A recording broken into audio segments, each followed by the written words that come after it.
The current system of education was designed and conceived and structured for a different age. It was conceived in the intellectual culture of the Enlightenment and in the economic circumstances of the Industrial Revolution. Before the middle of the 19th century, there were no systems of public education. Not really. I mean, you could get educated by Jesuits, if you had the money.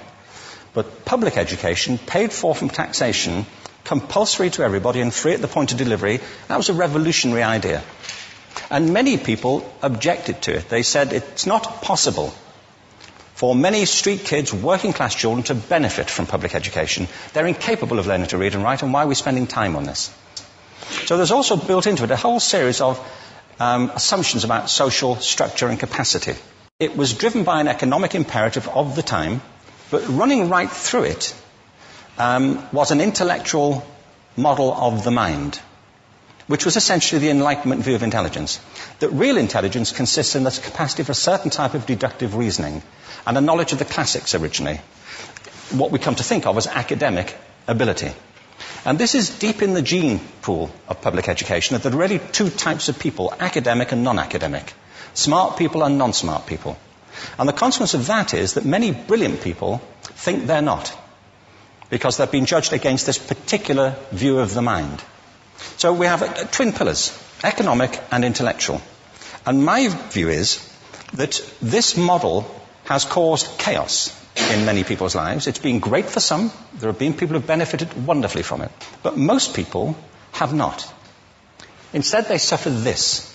This is the modern epidemic, and it's as misplaced and it's as fictitious. This is the plague of ADHD. Now, this is a map of the incidence of ADHD in America, or prescriptions for ADHD. Don't mistake me here. I don't mean to say there is no such thing as attention deficit disorder. I'm not qualified to say if there is such a thing. I know that a great majority of psychologists and paediatricians think there is such a thing. But it's still a matter of debate. What I do know for a fact is it's not an epidemic.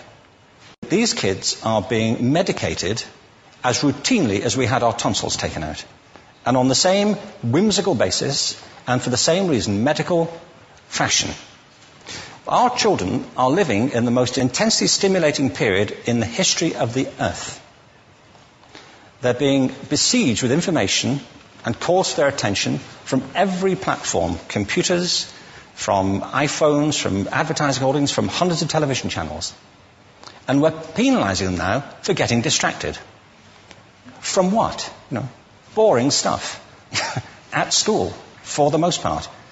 It seems to me it's not a coincidence totally that the incidence of ADHD has risen in parallel with the growth of standardized testing. Now, these kids are being given Ritalin and Adderall and all manner of things, often quite dangerous drugs, to get them focused and calm them down. But according to this, attention deficit disorder increases as you travel east across the country. People start losing interest in Oklahoma.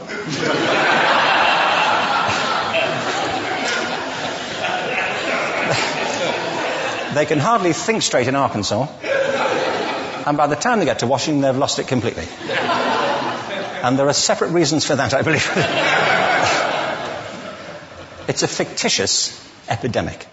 If you think of it, the arts, and I don't say this exclusively of the arts, I think it's also true of science and of maths, but I say about the arts particularly because they are the victims of this mentality currently, particularly. The arts especially address the idea of aesthetic experience. An aesthetic experience is one in which your senses are operating at their peak.